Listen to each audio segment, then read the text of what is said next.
Hey everybody, Antoni here with my review of the Humboldt University of Berlin's Student Philharmonic Orchestra and Philharmonic Choruses Wagner and Bruckner concert with conductor Konstantin Alex along with the soloists soprano Anne Brettschneider, mezzo-soprano Karina Repova, tenor Florian Sievers, and baritone Oliver Boyd, which I saw last night at the Gethsemanekirche Berlin. First of all, I would love to thank one of the violinists, who in turn is one of my dearest friends as well as one of my closest colleagues during my American Studies program, specifically in the master's program at Humboldt University of Berlin, Laura Danne. It was definitely a fine evening for music, and I have to thank you as well as all of your co-players and every member of the Student Philharmonic Orchestra, as well as the chorus, for what was a very interesting evening of orchestral music and even chamber music. So I dedicate this review to you and to everybody who participated, because this was definitely a fine evening, and I hope to see more of your performances in the near future. In terms of the main concert, I thought that this was an absolutely fine job that both the orchestra and the chorus of the Humboldt University of Berlin's Philharmonic Orchestra and Chorus respectively did. The concert started off with Richard Wagner's overture to the opera Tannhäuser. It did take time for Maestro Alex to whip the orchestra up into great shape, because the opening chords did start off in a rather slow yet steady pace. But once he managed to whip the orchestra up into great shape in terms of the key changes as well as the forte passages, I thought this was a wonderful way to open up the concert. It also helped that Maestro Alex was able to tease out some moments where the orchestra, whether they come from the strings or the brasses or the percussions, could be able to play smoothly and softly in a pianissimo manner, or go all out with forte and abandon. And the way he was able to manage the orchestra was laudably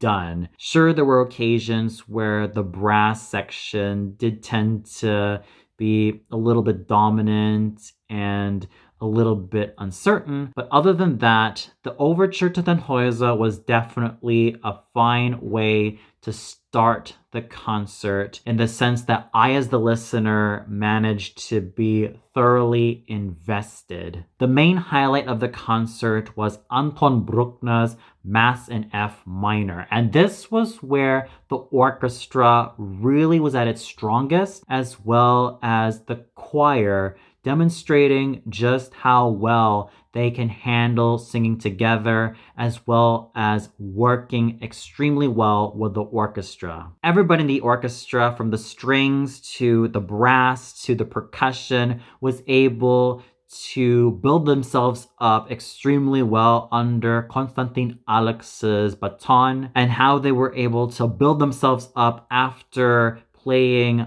the overture to Richard Wagner's Tannhäuser was quite the thrill ride. And the way they were able to bring out the solemnity in the Kyrie, backed up by the choir, who, mind you, managed to sing those wonderfully florid passages in such an innate and touching manner, managed to leave me totally stumped in the best possible way. And the F minor keys in the Kyrie as well as the Agnus Dei serve to show solemnity and a sort of thrill that subtly makes me, as the listener, thoroughly invested. But it is really the Gloria, Credo, Sanctus, and Benedictus that show the orchestra and the chorus truly at their strongest, considering how well they were able to navigate the major and minor key changes and vice versa, and how they were able to navigate those passages where they had to go forte,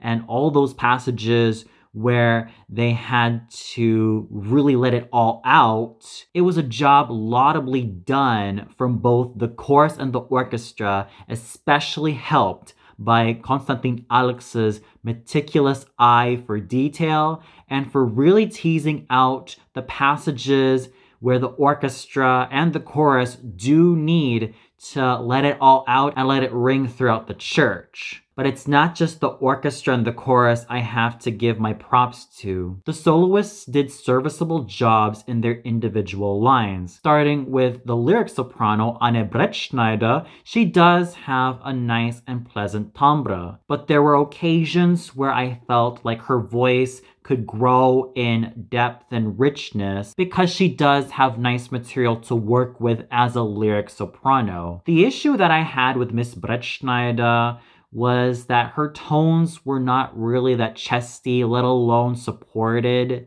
and there were occasions that I heard a flutter in her high notes rather than having a nice and tight vibrato, let alone have better coordination. What Anne Brettschneider has is a decent instrument that can continue to grow in the right direction and the right technique. And here's also hoping that she does not squander her naturally lovely lyric soprano voice because the material that she has is there.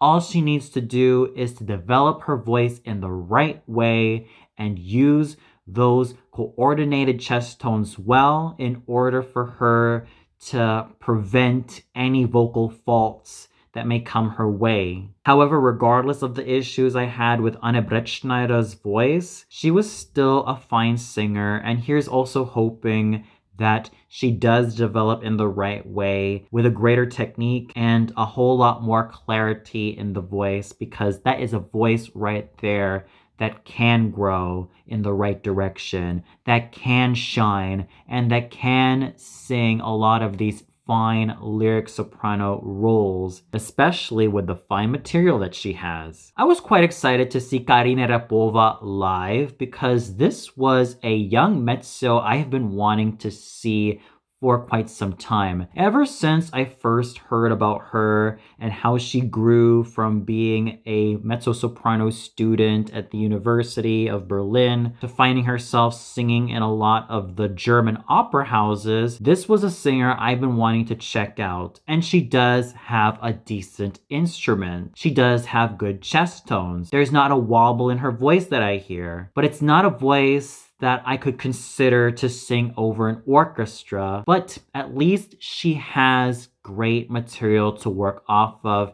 and a technique that can grow with clarity, with depth, and with a whole lot of fortitude. She does have great material to work off of, from the travesti roles of Isolé from Le Comptoir to the slightly more dramatic roles of Fenena from Nabucco and even Maddalena from Rigoletto. The possibilities for Miss Rapova to keep on growing as a fine mezzo-soprano is there. Her chest tones were solid. They're not really as earthquakingly deep as any true mezzo is.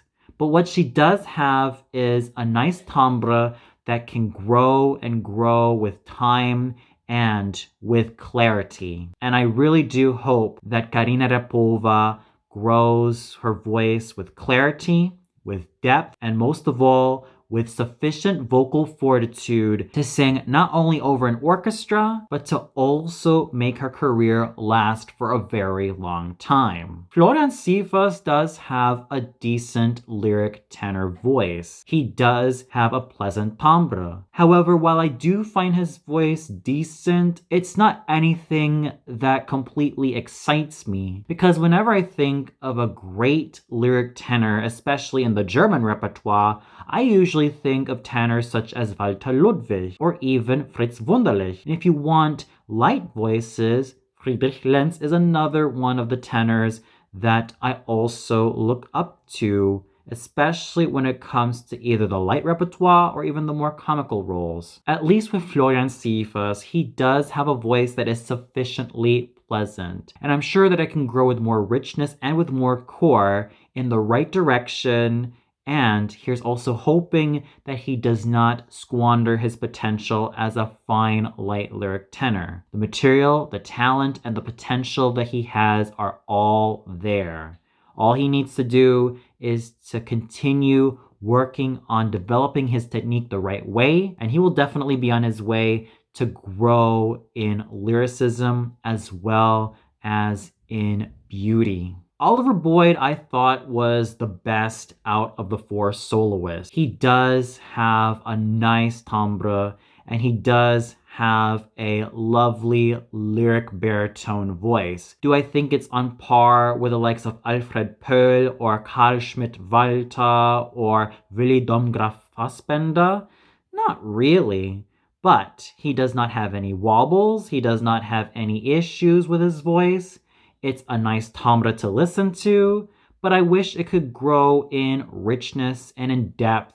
And of course, that squillo that I love in many a baritone. At least his tone was sufficiently clear and problem-free, and I do hope that he will continue to grow and develop in the best way possible. Because that is a voice that can sing the likes of Wolfram from Tannhäuser once developed properly, and a voice that can sing the likes of Papageno, the Herald from Lohengrin, Gunther from Götterdämmerung, and maybe in 10 years' time, Amphotas from Parsifal, and even Schaunard from La Bohème and Rodrigo di Posa from Don Carlo. Mr. Boyd has a promising voice that can grow with clarity, that can grow with strength, and I hope that he does continue to sharpen his potential to the best of his abilities.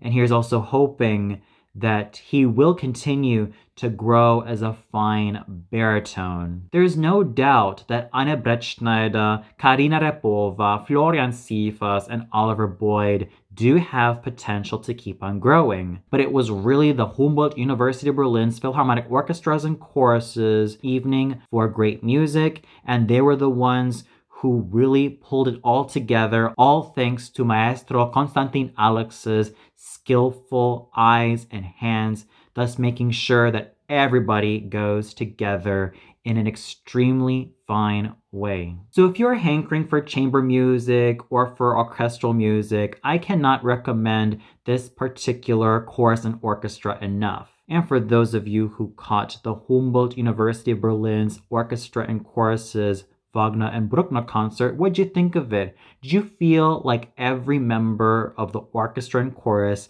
managed to show their strengths very well? Was there a particular moment you really liked? Was there a singer you particularly liked from the four main soloists of Anne Brettschneider, Karina Repova, Florian Sievers, or Oliver Boyd? Or did you feel like something was amiss here? Comment below and let me know. Well, that's it for my review of the Humboldt University of Berlin's Orchestras and Choruses Wagner and Bruckner concert at the Gethsemanekirche Berlin. Tune in tomorrow for my review of Verdi's Simon Boccanegra, also at the Deutsche Oper Berlin, starring Joel Allison as Paolo Albiani. So until then, have a great day, everybody.